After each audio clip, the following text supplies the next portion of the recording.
Fala pessoal, o início do podcast de hoje tá um pouco diferente. A gente já tinha gravado o quarto episódio dessa temporada, mas por conta da tragédia no Rio Grande do Sul, a gente decidiu gravar um episódio extra. Olha, vocês sabem que é inegável, né, o que a gente está diante de uma das maiores tragédias climáticas do país. As chuvas que atingem o Rio Grande do Sul desde o final de abril já deixaram mais de 126 mortos em dados do dia 10 de maio. A gente está gravando isso aqui dia 11 de maio, tá? Do total de municípios gaúchos, mais de 88% já sofrem consequências dos temporais.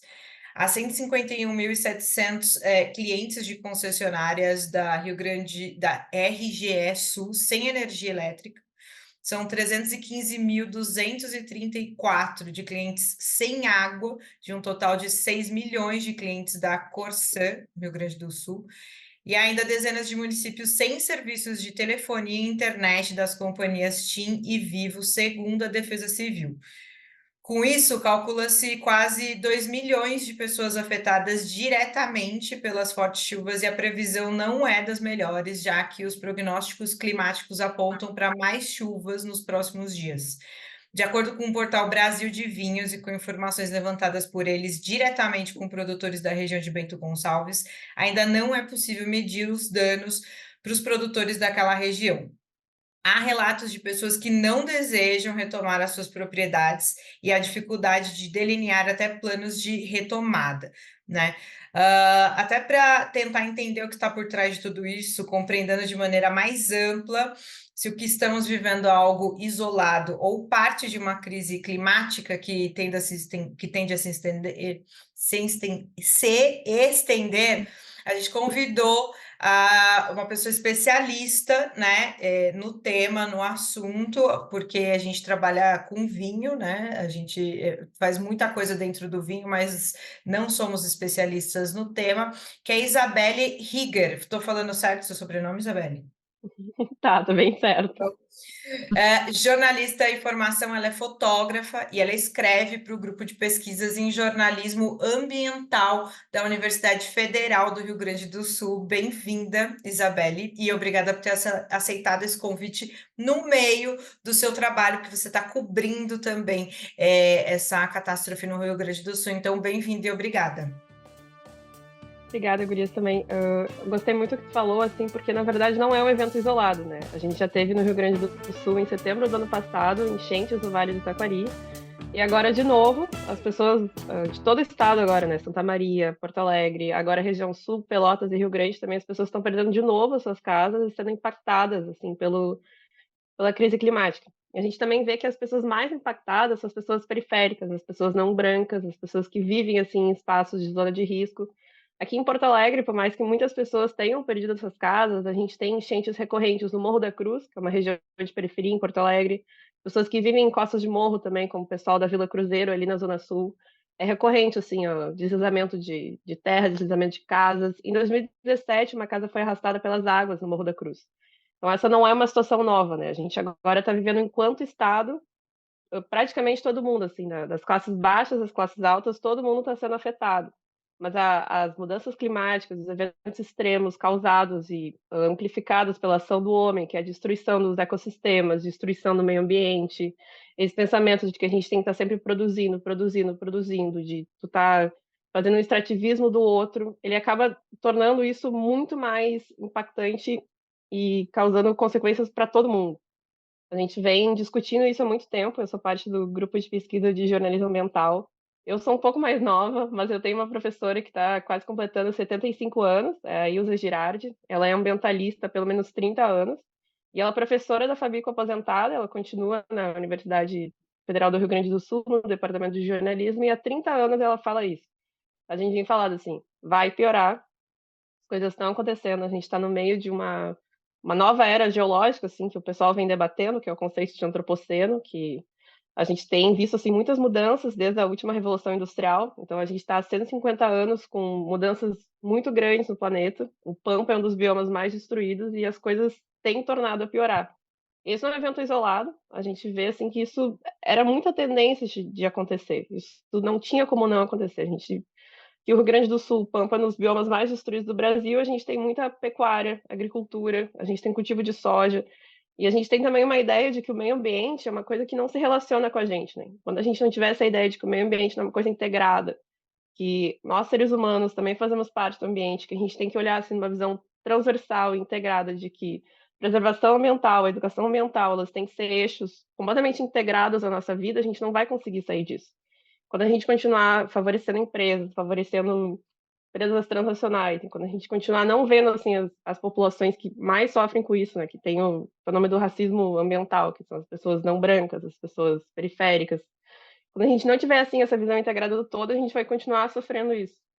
A gente aqui está vivendo um momento muito complicado também, porque o nosso governador e o nosso prefeito são pessoas que não estão alinhadas com essa agenda ambiental, estão alinhadas com a agenda neoliberal. Então, o pessoal do Eco pelo Clima, por exemplo, em 2020, lançou um ofício para o governador dizendo que ele tinha que fazer alguma coisa em relação à crise climática. São pessoas jovens como eu, mas que são ativistas ambientais organizados. Em 2023, ano passado, teve uma audiência pública na Assembleia Legislativa, uma audiência pública de justiça climática, pedindo assim para que alguma coisa fosse feita. Espera que o meu gato está passando aqui na frente. Só vou atrapalhar esse momento. Ah, Dá integração um carinho Kelly, Kelly e Paulinha deem oi. Estou aqui acompanhada também, óbvio, de Kelly Bergamo e Paula Teotônio. Seguimos na meta, cada participante em um estado. Bom dia, boa tarde, boa noite, todo mundo vivenciando isso, né? À distância nós estamos, mas vivenciando de perto. E assim, Isabelle, é um prazer te receber hoje, porque, como a gente falou, importante para a gente ter alguém que seja especialista nesse tema e também que esteja vivenciando isso muito próximo, como está acontecendo com você. No nosso setor do vinho, a questão da integração ambiental é algo muito importante, cada vez mais relevante. Mas nós sabemos que o setor vitivinícola no Brasil não é a atividade agropecuária mais importante do país. Então, também os trabalhos que são feitos nesse sentido de preservação são, de certa forma, muito pequenos e relevantes perto do tanto que se explora de forma desmedida. Eu concordo com você totalmente no que diz respeito ao que isso era algo que iria inevitavelmente acontecer, porque nós simplesmente fechamos os olhos para isso, os governos estão absolutamente despreparados para tudo isso. Não é um governo, acho que são todos, não existe no Brasil um estado preparado para uma tragédia como essa, mesmo sabendo que ela é anunciada. Então, seja bem-vinda, a gente vai ter muita coisa para conversar. Paulinha. Seja bem-vinda, realmente, Isabela. A gente estava super ansioso para falar desse assunto. É importante ter uma pessoa como você, de fato, que está no olho do furacão nesse momento. Muito obrigada pelo teu tempo, tá? A gente sabe que é precioso. E eu estou muito curiosa, assim, eu estou muito, na verdade, ávida para que você explique, na verdade, para a gente o beabá do que está acontecendo nesse momento, né? Você já chegou aí falando sobre antropoceno, foi um conceito que eu tive contato, sei lá, em 2016, que é realmente essa era, né, do ser humano. E, e eu queria, eu acho que a gente quer hoje, talvez, construir contigo um caminho para que as pessoas possam abrir a cabeça delas, né? A gente sabe que esse assunto climático ele entrou numa coisa muito de viés político, quando na verdade tinha que ser um assunto completamente fora desses vieses, né? Porque é uma coisa que está completamente ligada à nossa existência. Ela não deveria estar sendo pautada pelos lados políticos. E ela deveria ser pauta de todo mundo, na verdade, né? Então, a gente quer realmente investigar isso junto contigo, tentar entender o que a gente queria, inclusive, né, Jess, começar entendendo o que é uma crise climática, né? É uma crise, quando a gente pensa em crise, a gente pensa, isso é temporário, né? Isso é reversível? O que é uma crise climática? Eu queria entender de você que está nesse front, né, que estuda sobre esse assunto, o que é a visão dos especialistas sobre o que é uma crise climática, para ver se ela combina com o que a gente pensa do que é uma crise climática. Tá, deixa eu pensar aqui. Mas relacionado primeiro à tua questão assim, da política, eu acho que a gente não tem como dissociar a nossa existência na Terra sem estar atrelada à política, né? Que é Com São certeza. organizações, pessoas que decidem o que a gente vai fazer ou não. Isso é uma forma de fazer política, né? Quando a gente pensa, por exemplo, no meio ambiente, a gente vê que talvez alguns governos progressistas, embora a gente tenha, por exemplo, não sei, o governo do presidente Lula e tem a pauta indígena que ele não está conseguindo assim dar conta, mas a gente vê que são os governos progressistas que acabam ouvindo mais as pessoas ambientalistas, embora as pessoas ambientalistas elas ainda assim não estivessem sendo ouvidas, por exemplo, há 30, 40 anos. As pessoas são chamadas assim de ecochatos. Aqui em Porto Alegre, as pessoas cortam muitas árvores. Tem uma forma de protesto que as pessoas sobem em cima das árvores para as árvores não serem cortadas. E, enfim, é uma espécie assim de divertimento da cidade, saber assim, mais um ambientalista chato. Eu acho que a gente, assim, desde há 150 anos atrás da Revolução Industrial, com essas mudanças climáticas, a gente vem experimentando talvez um processo de crise permanente. Agora eu fiquei em dúvida, assim, porque parece que a gente está vivendo muita coisa há muito tempo e tudo é muito intenso, né? Eu acho que talvez assim seja uma outra forma de pensar o mundo que é essa crise permanente. Que eu acho que a gente não vai parar de estar nesses momentos difíceis, desses momentos. Isso vai continuar acontecendo. Fiquei pensando, tem uma professora minha, a Heloísa Luzi, que ela é especialista em comunicação para desastres climáticos, e ela fala assim que esse tom de urgência, e esse tom de urgência que parece assim que as coisas vão ser resolvidas e vão voltar para outro lugar. Tipo, a gente vai passar por isso e nunca mais vamos falar sobre. É uma forma de tu atenuar a crise, é uma forma de tu, tipo, olhar assim e pensar, tá, é uma crise pontual, e aí tu não expande a compreensão dessa palavra por uma prevenção antes, uma precaução depois, tu não conversa muito sobre processo integral, assim, a gente está vivendo essa destruição do meio ambiente, mas eu acho que a gente está numa crise permanente, e vai continuar assim, se a gente não tiver outras medidas de, enfim, de mudança, de prevenção ambiental, de educação ambiental, está conversando com as pessoas nas escolas, aqui a gente tem as escolas do Rio Grande do Sul, elas estão muito sucateadas. A gente vê assim professores que na semana retrasada teve um ato do funcionalismo estadual dizendo que não tinha mais como permanecer em escola. Eu vejo professores que estão fazendo 60 horas e que eles não conseguem se aposentar mesmo já tendo tempo porque eles não tem como. Então a gente vem é toda uma coisa integrada, assim, não tem como trabalhar isso nas escolas, a gente está num momento de crise há muito tempo, mas as pessoas não conseguem ver. Não sei se eu consegui responder a tua pergunta. Isabelle, não, eu queria pegar Ah, o gancho dessa tua uhum, fala, porque é o que fica muito na minha uhum, cabeça é uhum, que a gente tem essas boas práticas, né, que deveríamos aham, todos ter, mas eu acho que fica também, e aí você, por favor, me corrija se eu estiver errado, porque eu preciso perguntar para uma especialista de fato, que fica assim, então, gente, vamos, quando você escovar o dente, não deixa a torneira aberta. Quando você faz uhum, tal coisa, aí joga para a população, que a população somos todos uhum, atores desse meio. Todos somos atores e uhum, todos somos responsáveis.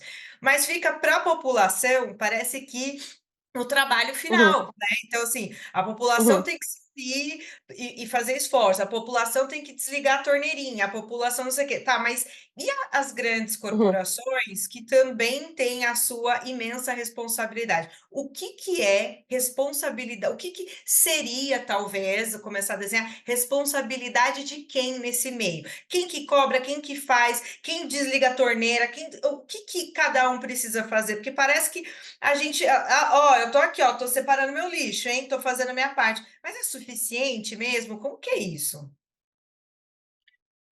Então, Gurias, a gente teve um levantamento feito pela Bruna Subtits, do Jornal do Comércio, dizendo que só 2% do lixo reciclável é reciclado em Porto Alegre. Então, mesmo que a gente consiga, enquanto população, enquanto cidadãos, fazer essas medidas, a gente sozinho, assim, não dá conta da omissão de governos, da omissão de grandes empresas. Tem o termo ESG, né, que ele está muito em alta, que é sustentabilidade, meio ambiente, governança, que parece assim uma grande coisa que as empresas fazem, mas na verdade ele é só uma passação de pano, um limitador de consenso que tira a responsabilidade da crise ambiental e coloca ali num lugar higienizado, bonitinho, como se aquilo ali fosse comprável. Compre a sua solução de crise ambiental. Não poupe água quando você escova os dentes. Assim você está fazendo a sua parte, deixa de pensar que, na verdade, a gente tem que mudar toda a nossa forma de vida, né? Seja ela individual, mas seja coletiva também, apostando em corredores de transporte, apostando em corredores verdes, mudando a forma de consumir energia, mudando a forma de consumo, inclusive. A gente tem aqui uma ciclovia em Porto Alegre, que é uma forma de se locomover sem precisar usar coisas de carbono, que usem dióxido de carbono, e ela está completamente sucateada. A gente está tendo muita erosão da ciclovia desde junho do ano passado, embora os trechos, algumas partes ainda davam para andar. Agora, com essas fortes chuvas, a gente tem experienciado o desabamento. Aqui em Porto Alegre, a gente tem um arroio, chamado Arroio de Lufe, que corta assim, uma das principais avenidas da cidade, e a ciclovia está dos dois lados. Só que com as chuvas, desaba. Então, tem desabado e a gente não tem mais o que fazer. Aparentemente, a cidade está tão em crise que a ciclovia não foi prioridade e provavelmente não vai continuar sendo prioridade. Então, a gente está focando em resolver as demandas da crise, em vez de trabalhar assim com, não sei, uma outra forma de viver, sabe? Por exemplo, parar de consumir carne, parar de consumir plástico, pensar em outras formas sustentáveis e coletivas. A gente tem, assim, isso é uma coisa que vem que é, tá, mas e as pessoas periféricas, o que elas podem fazer? Porque isso é uma coisa muito de classe média, assim, e não. Aqui em Porto Alegre, a gente tem muitas hortas comunitárias, muitas cozinhas comunitárias, muitas formas de viver comunitárias nas periferias. O pessoal do Levante Popular da Juventude, ali na Cruzeiro, ele está tocando uma cozinha comunitária desde o início dessa crise, assim. Eu acho que faz uma semana que eles distribuem marmitas de meio-dia e de noite, muito, e essa distribuição, assim, ela vem ancorada com o pessoal dos movimentos do campo, dos movimentos sociais, a MST está dando comida para eles, o MPA, Movimentos Pequenos Agricultores. Então a gente tem essa união, assim, de atores que não são hegemônicos, mas que estão construindo uma alternativa sustentável e comunitária, né? Se a gente fizer essa coisa sozinho, a gente também não vai conseguir. Não sei se deu muito para entender, mas acho que as grandes empresas têm um Tá papel tudo muito certo. grande elas têm um papel muito grande de fazer como se essa solução fosse de consumo, né? E a gente sabe que não é de consumo. Eu acho que é importante a gente falar desse beabá que a Paulinha falou no início, porque senão Uhum, fica sempre isso, né? O apagar fogo, vamos todo mundo se unir. E eu acho que é uhum, importante você, como especialista, falar, gente, então, não é bem assim, é maravilhoso, uhum, legal, muito bacana, mas existe, a gente precisa cobrar de outras pessoas e instituições. Acho que isso é super importante a gente mostrar uhum. assim esse beabá, né? É uma crise dos Perfeito. É uma crise dos métodos de produção, né? É uma crise de como a Uhum, sociedade. Não é uma crise que tá localizada somente. Eu acho que, na verdade, o meio ambiente é uma parte muito importante disso, mas é uma crise de tudo. É uhum, uma crise de como a gente perfeito. vive, é uma crise de como a gente Uhum, produz, é uma crise de como a gente prioriza. A sensação, às vezes, que eu tenho quando a gente está fazendo essas discussões climáticas, discussões sobre o futuro, porque desde que eu me entendo por gente, eu tenho 37 anos. Isso já era abordado como é irreversível, gente. É irreversível, mas vamos falar agora de outra coisa. uhum, E a sensação que eu tenho é que a gente não tem condições de mudar o que a gente tem hoje, a gente não conseguiu até hoje, porque quem está hoje no poder está pensando no hoje, está pensando na uhum. existência dele. Né? E quando a gente vê essas lideranças pequenas, as meninas, como a Greta, né? A Greta Gerwig, não, Greta alguma coisa. Thunberg. E Thunberg, eu confundi com a cineasta. Mas a Greta, ela chega, essa nova geração chega trazendo esse insight, olha, essa menina não sabe de nada. E o poder continua na mão dessas pessoas que vão embora daqui a pouco e que têm Uhum, dinheiro suficiente para garantir, pelo menos, que aquela pequena panelinha ali continue tendo certos privilégios. Mas, enfim, parece que eles esquecem que até os filhos deles vão sofrer as mudanças climáticas, as mudanças irreversíveis uhum, climáticas que a gente está vendo na atualidade, assim. Educação ambiental, sabe? Como é que uhum, isso funciona hoje? O que é que a gente teria que mudar, Isabelle, na maneira de é, e aí é complicado, né? Eu já começo a pensar. Com tudo tão politizado, como é que a gente realmente muda essa educação ambiental dentro das escolas para poder formar novas cabeças? Será que dá tempo pensar somente em educação ambiental? Ou a gente realmente tem que ir para o topo que está realmente gerando o problema, Eu, né? eu, eu Como é queria, que é isso?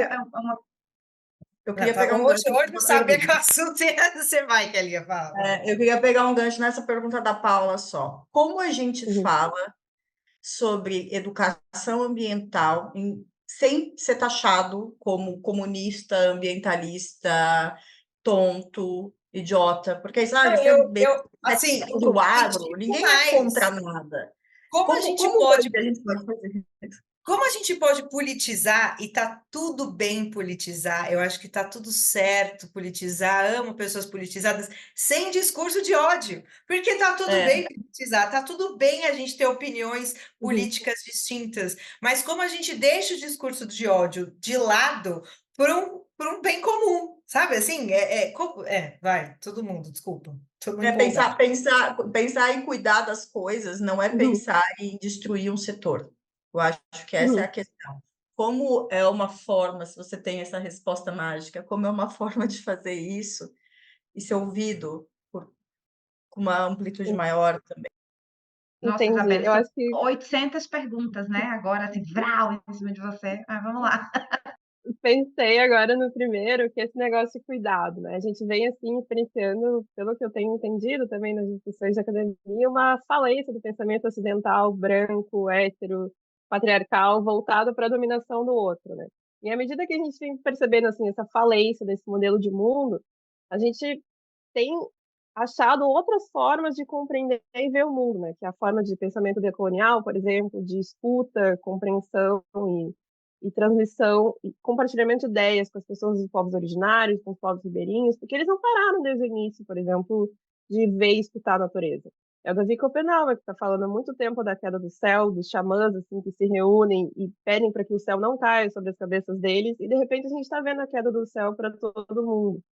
A gente tem um livro da uma ecologia decolonial do Ferdinand que fala que tem tem um conceito de dupla fratura colonial, que é mais ou menos quando os europeus brancos entraram na América, começaram a explorar a América e trouxeram consigo pessoas africanas escravizadas numa diáspora forçada, e a partir daí começa uma uma coisa completamente colonial, assim, de dominação e exploração do outro. Então a gente já está há muito tempo vendo povos originários, pessoas negras, outras formas de existência do planeta que não seja aquela cis, heteronormativa, branca, patriarcal, classe média, voltada para a dominação do outro, e elas estão caindo o mundo delas, caindo o céu delas, e sofrendo, assim, com a queda do céu, com essa destruição do mundo que a gente vê há muito tempo. Ao mesmo tempo, elas têm nos oferecido respostas. Os povos indígenas nunca deixaram de respeitar as florestas, nunca deixaram de respeitar a natureza. Mas a gente, né, enquanto pessoas brancas, enquanto pessoas provenientes da classe média, enquanto pessoas provenientes de capitais, de regiões centrais, enquanto pessoas que não são do povo do campo, que nos recusamos a ouvir. Então, assim, eu não sei se tem como não politizar essa discussão. Na verdade, eu acho que é mais ou menos impossível, porque considerando que a gente está vendo a falência desse discurso não politizado, porque assim, a gente sabe que toda linguagem, toda forma de pensamento é política, né? Mas existe a forma tradicional assim de dominação, que quando a gente pensa, por exemplo, numa forma, eu não faço política, não estou na política, isso é uma forma de política. Tu tá discursivamente se isentando de estar em algum lugar e tu tá entrando num local dominante. E o local dominante, ele é um local branco, de direita, ocidental, falocêntrico, patriarcal. Então, não sei, acho que não tem como, mas eu acho que nesses momentos de crise, em alguns momentos as pessoas ficam um pouquinho mais atentas, a sensibilidade delas aflora e elas conseguem ouvir um pouquinho mais. E eu acho que esse momento assim de capturar, que a gente consegue capturar, eu acho que capturar talvez não seja um verbo bom, mas a gente consegue adensar subjetividades coletivas e aí fazer com que alguma mudança seja feita. E na pandemia, por exemplo. A gente, tudo bem, teve grande parte que foi para a extrema-direita, mas a gente viu, assim, por exemplo, eu sou do jornalismo, né? Que o jornalismo teve um papel muito importante, que a instituição é jornalismo, a instituição é imprensa, que a gente faz a mediação, assim, da realidade caótica dos acontecimentos e devolve para o cidadão alguma coisa que faça sentido, mesmo que seja, assim, uns conceitos que fiquem suprimidos e pequenos, e a gente consegue fazer consensos gerais, e na pandemia a imprensa serviu muito para isso. Assim como a imprensa está servindo muito para isso de novo, para que a gente consiga devolver informação qualificada para a população, organizando tudo que está caótico ali. Então, pelo que eu tenho entendido, assim, isso serve. Sobre educação ambiental, que foi a tua pergunta, Paula, primeiro que ela quase não existe. Eu vou falar daqui de Porto Alegre.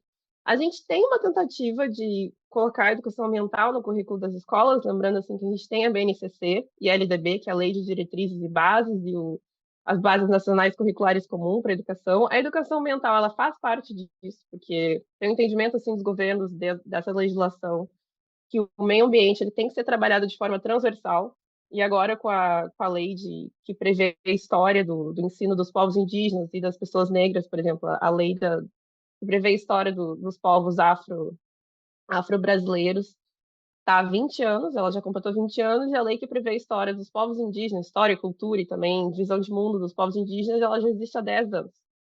Mas o que, assim, isso não é legislação, né? Mas na prática, a gente vê, já conversei com pessoas, a gente já tem uma produção de reportagem sobre isso, que isso depende muito de iniciativas individuais. Então, tem uma, duas, três professoras que tocam esse trabalho, enquanto o resto da escola, por exemplo, não consegue fazer.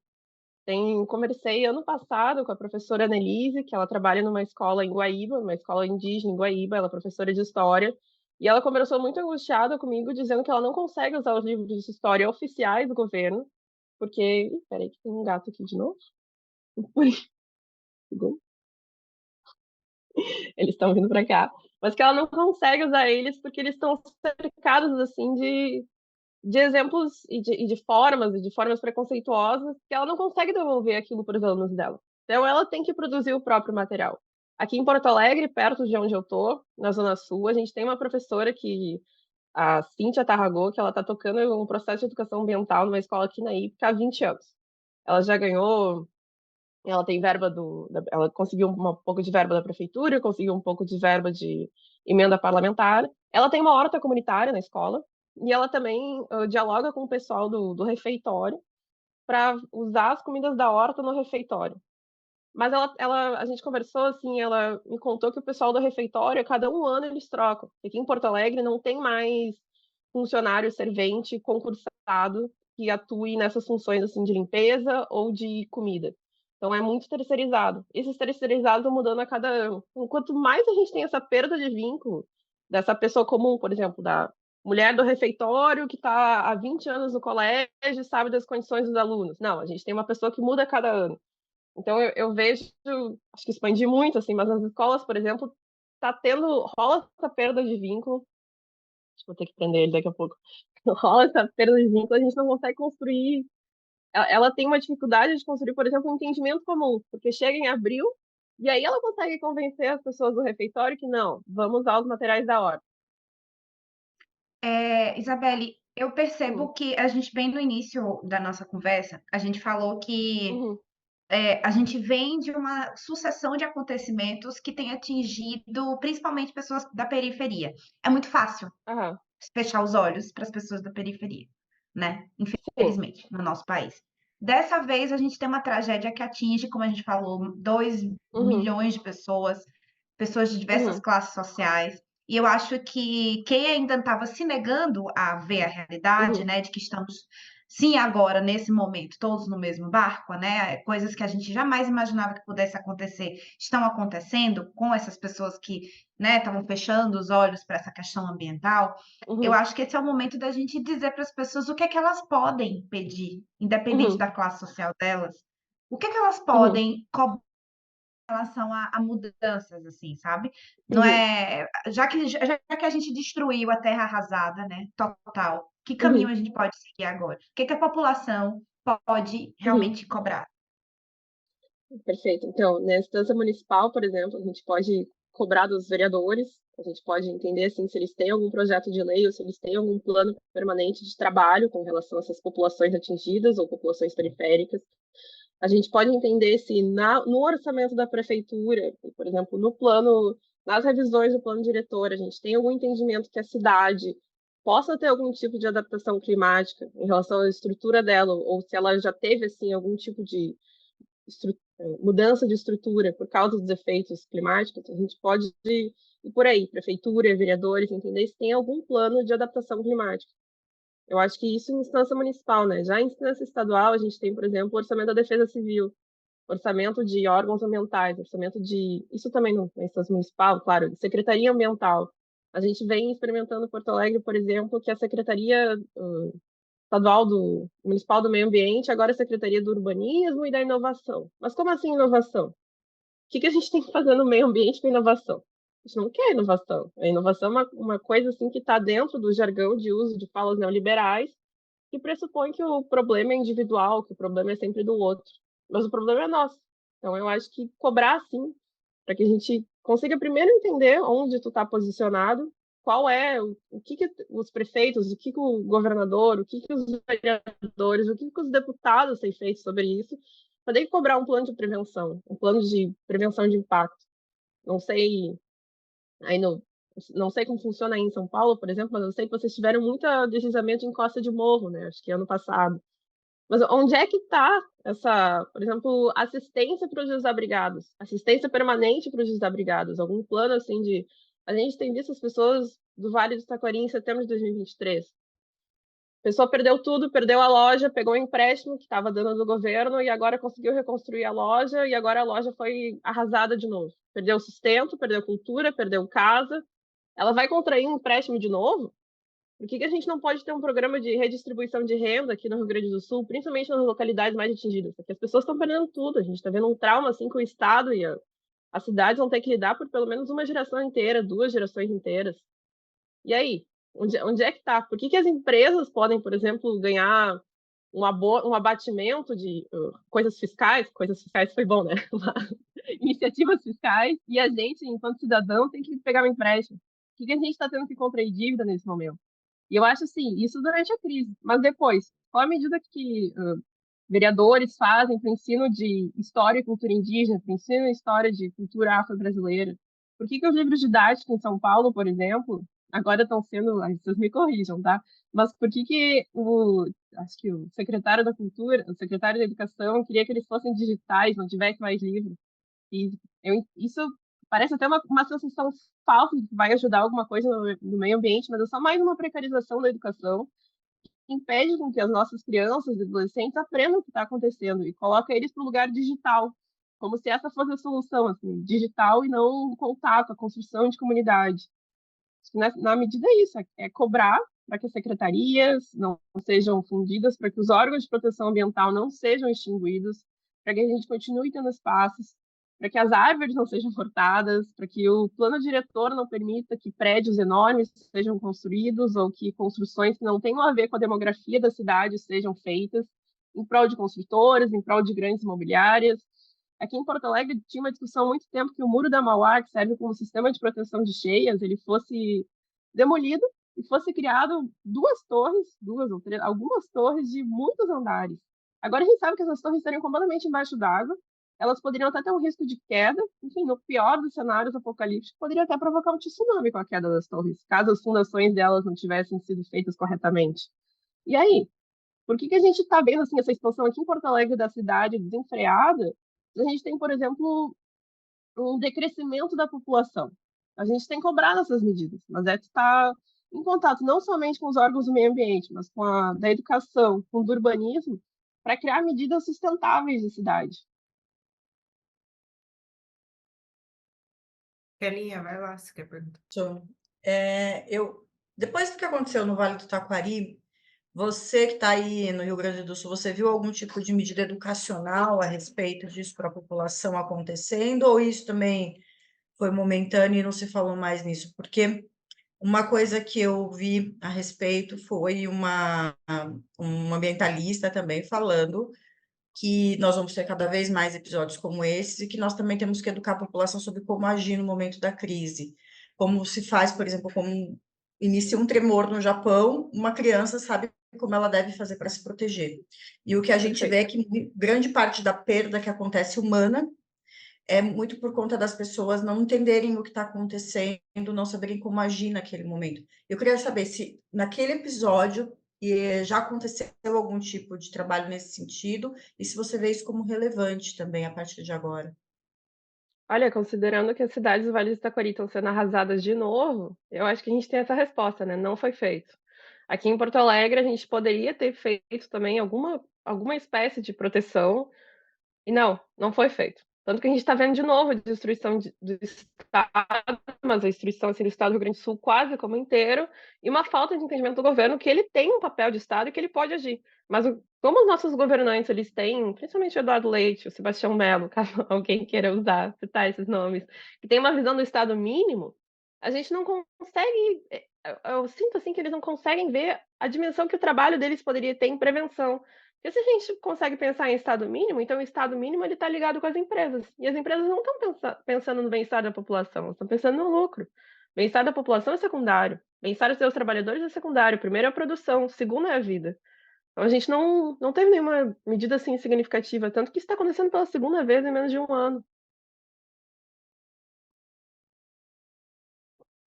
Super.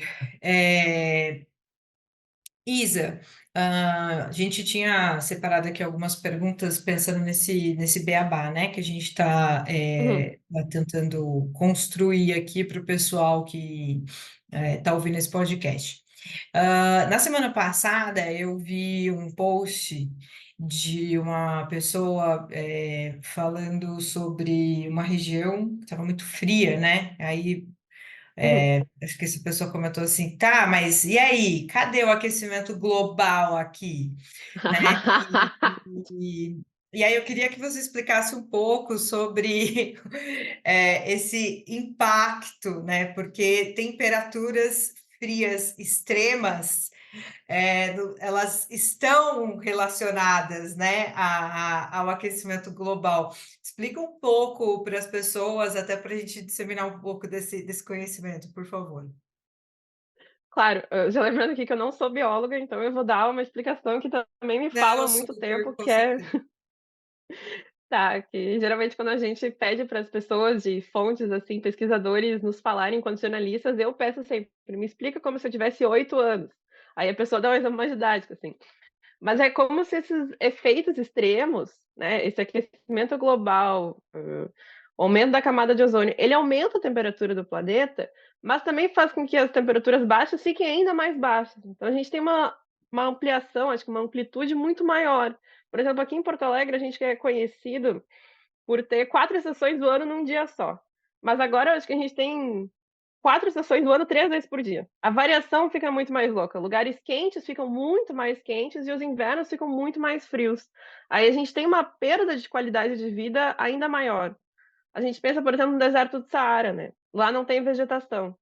Lá de dia é um inferno, de noite é inverno glacial. Eu acho que isso pode ajudar, assim. Quanto mais a gente vai destruindo o meio ambiente como um todo, mais o planeta parece que ele está num estado assim de. Parece que está numa panela de evolução global. Hoje a gente está indo para baixo, a gente está indo para cima. Os eventos estão cada vez maiores e as coisas estão cada vez piores. Para que isso tenha sido mais didático, assim, porque foi dessa forma que me explicaram. Perfeito, ótimo. Essa Uma das pessoa que fez coisas. esse comentário era do mundo do vinho, porque ela matou a aula também, né? Porque, pelo amor de Deus. Não, É Ai, não assim, aguento.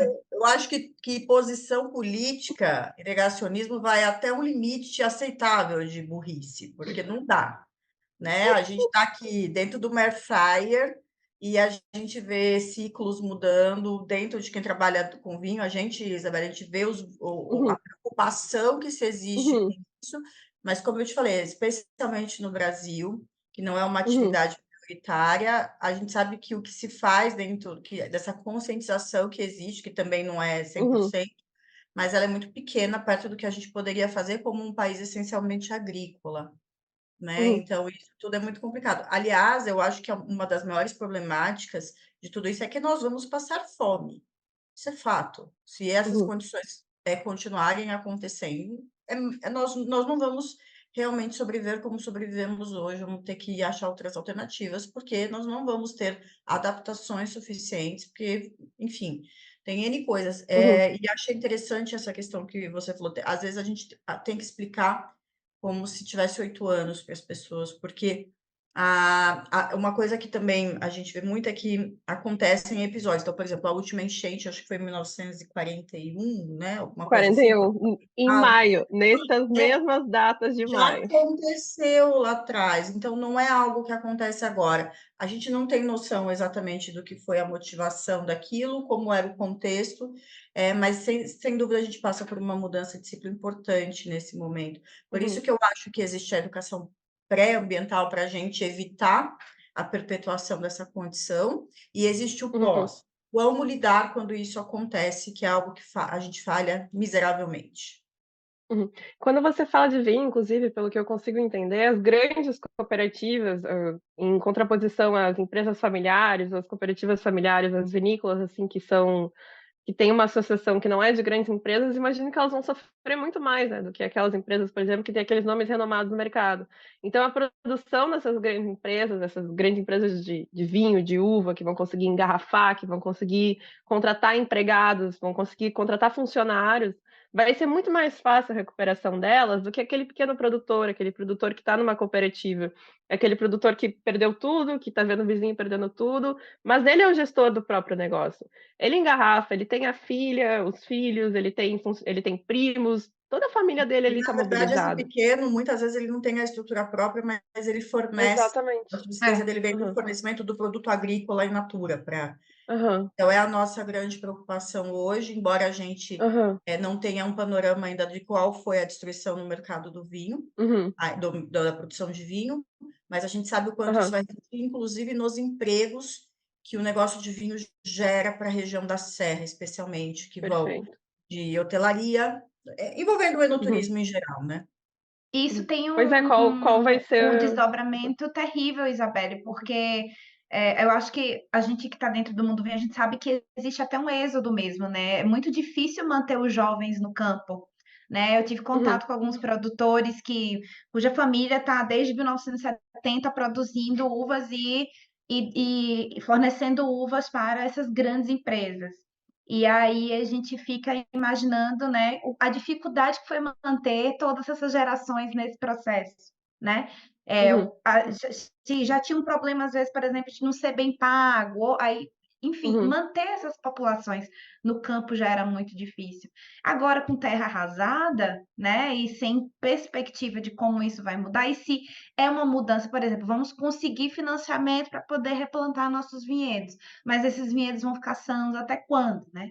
Então, é um impacto assim que quando a gente começa a pontuar cada historinha de cada pessoa que está ali na serra, a gente é, a gente fica muito preocupado. E eu acho que realmente uhum, justamente porque chegou nesse ponto é que palavras e falas como a sua são muito relevantes, sabe? Porque é nesse momento em que se torna urgente a gente fazer as cobranças, sabe?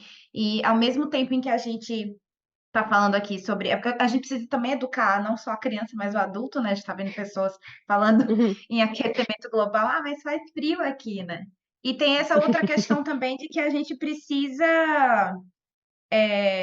talvez, entender que é complicado falar nisso, mas assim, entender o agro, o vinho faz parte do agro. O vinho no Uhum, agro do Brasil é uma pequena parcela.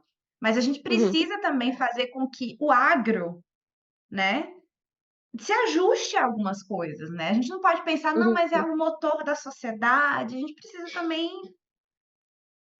enfim, eu acho até difícil Eu falar queria sobre só esse fazer assunto.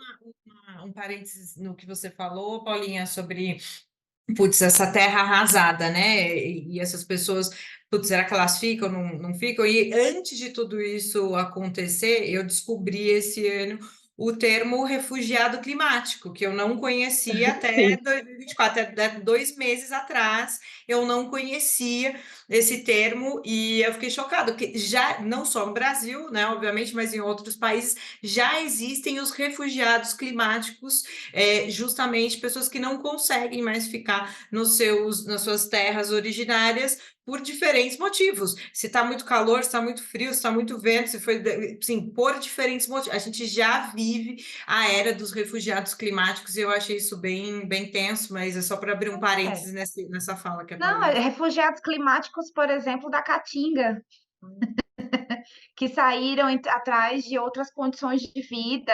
Aí foi cantado por Luiz Gonzaga desde o início do século passado, sabe? A gente, na verdade, e aí a gente volta àquele assunto do antropoceno que você está falando. Isso não é de hoje, Uhum, não é de agora.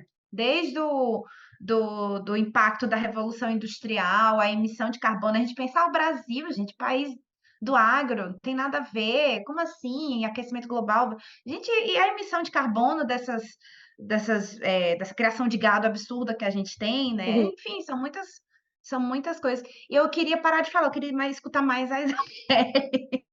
Mas é um país do É, agro que produz um monte de alimentos e mesmo assim tem pessoas passando fome e exporta a é um maioria, absurdo. né? A gente tem um conceito assim do pessoal do que é muito contra a monocultura de eucalipto, né? Porque a gente tem um problema muito grande com o eucalipto, que são grandes florestas assim que são monocultivos, né? O pessoal fala monocultura, monocultivo e monofuturo. Quando a gente pensa em, por exemplo, só plantar uma única coisa ou ficar focado nessa exportação de um único produto, a gente tem uma visão limitada e estreita, né? Por exemplo, pensa aqui nas famílias impactadas, é sempre o pequeno produtor que vai sofrer mais do que o grande produtor, mas o grande produtor não está focado nisso. Sabe? Só isso. Sobre refugiados climáticos também, saiu um texto de uma professora minha no grupo de pesquisa de jornalismo ambiental, no nosso observatório de jornalismo ambiental, que a gente faz análises semanais assim sobre o que está acontecendo sobre refugiados climáticos. Tem o conceito de refugiados climáticos, mas ele se aplica mais a pessoas que tiveram que sofrer migração forçada entre fronteiras. Tem os deslocados, eu não vou lembrar do termo exato também, mas tem os deslocados, as pessoas imigrantes, e também tem as pessoas que fazem essa migração dentro do país, que é o que a gente está observando aqui no Brasil, né? Pessoas que tiveram que sair das suas cidades e estão em outro lugar. Isso é muito complicado pensar que talvez metade ou um terço do Rio Grande do Sul tenha que ser deslocado para estar reconstruindo ou sua vida nos países fronteiriços daqui, porque a gente é uma região de fronteira, então a gente faz fronteira com Argentina, Uruguai e outros países, e outras pessoas que vão ter que deslocar, por exemplo, até São Paulo. Parece assim, eu estava lendo agora Vidas Secas e o 15. Por algum motivo, eu li aleatoriamente esses livros 2 semanas antes disso aqui.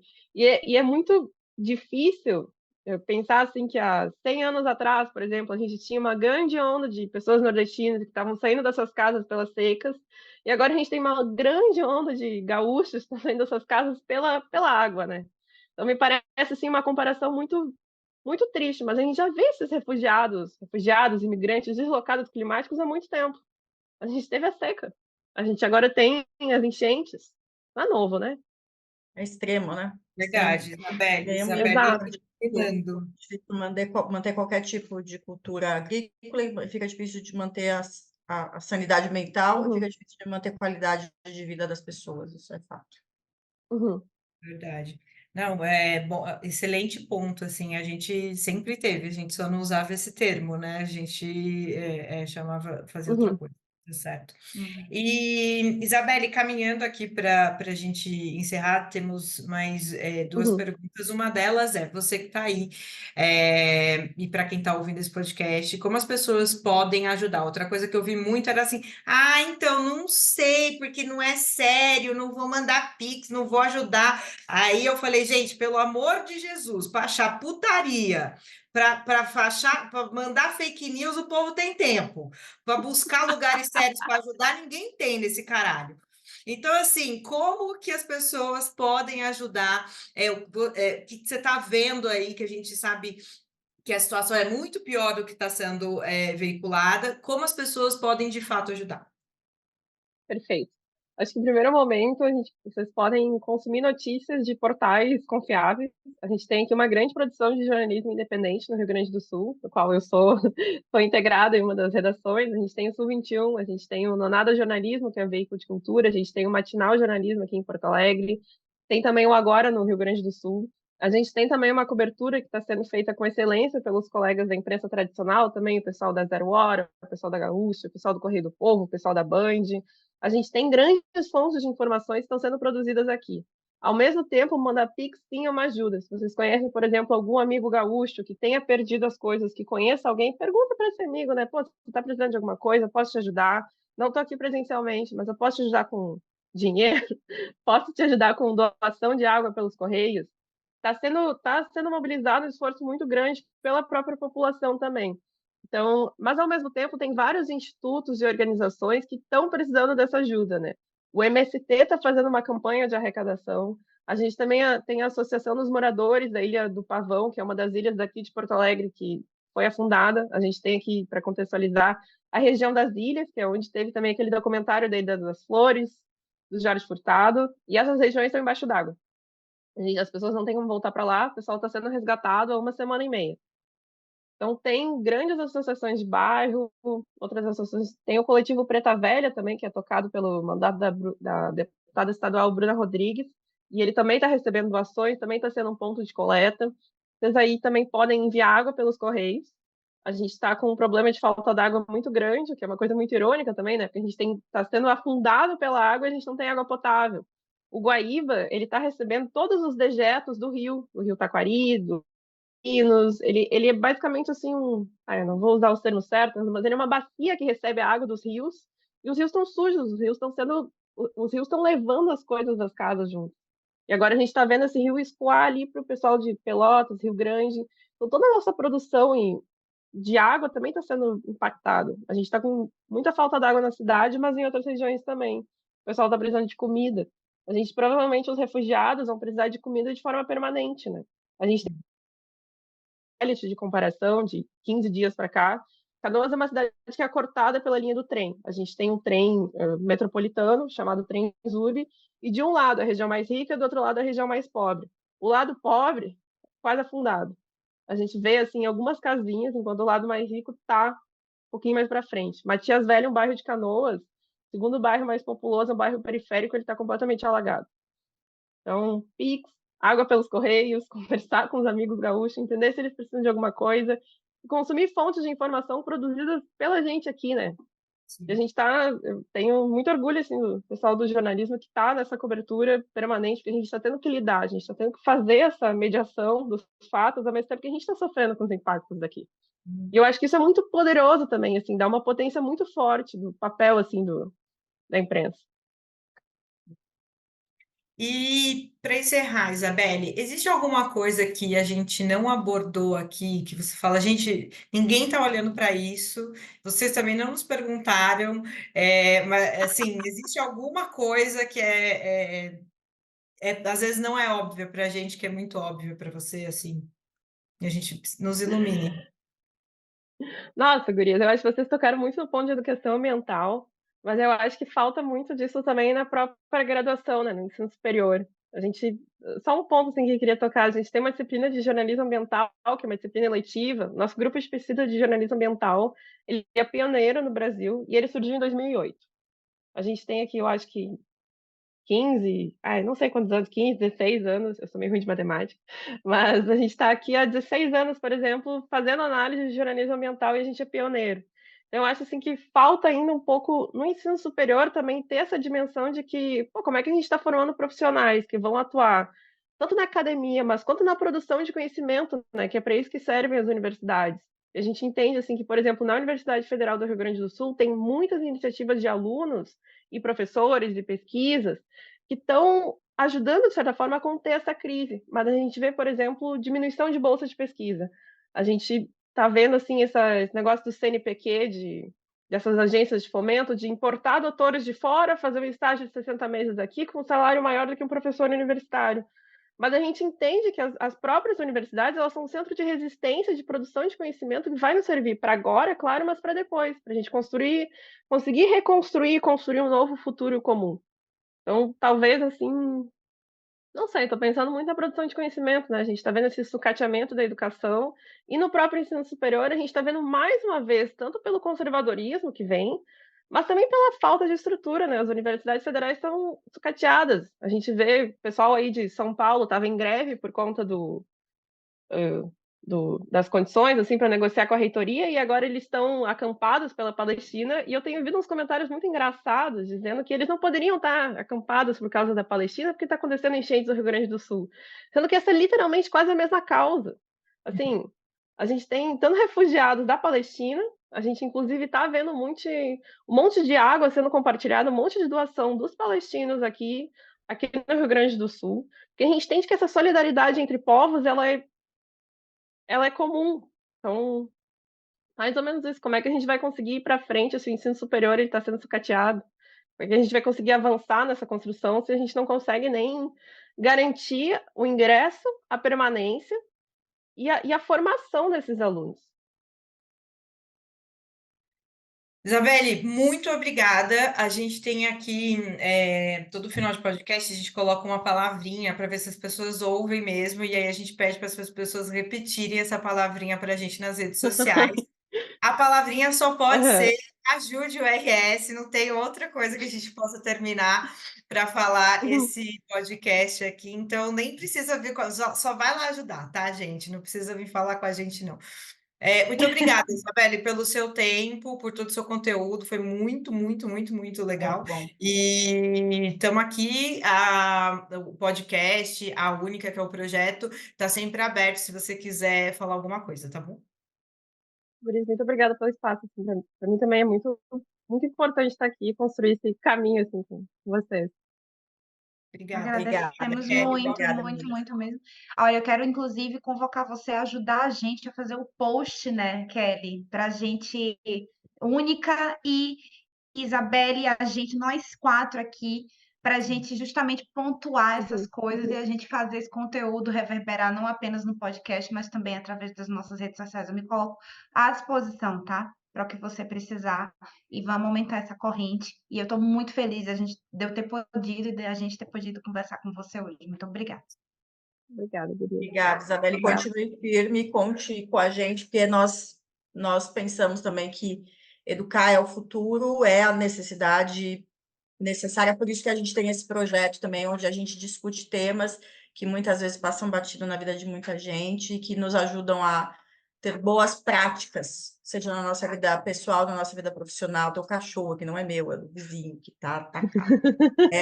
Enfim, a natureza. Mas obrigada, você tem tudo a ver com o nosso projeto aqui. Obrigada. Obrigada, Só uma Gurias. pergunta, Parabéns. qual o nome do gato? Qual o nome do É o gatinho? Mingau. Ai, gente, um beijo pro Mingau, né? Excelente. Participação Obrigada, ele tá especial, aqui, ele tá o aqui. quinto elemento do Traz ele pra podcast. cá. Participação Oh. especial. Legal. Eu amo gato com cara de bravo. Maravilhoso. Gente, ele tá muito bravo ultimamente. Ele tá muito engraçado. A gente, uma amiga minha se hospedou aqui na minha casa, e aí ele teve que, coitado, conviver com outro gato. Ele tava assim, ó. O outro gato tava muito feliz. O outro gato tava na minha cama dormindo. E o Mingau, ele tava, coitado. Ele tava assim, numa penúria emocional, sabe? Oh, tadinho. Quinto elemento. Obrigada, gente. Um bom final de semana. Obrigada. Obrigada, gurias. Bom Tchau, fim pra tchau. vocês aí. Tchau.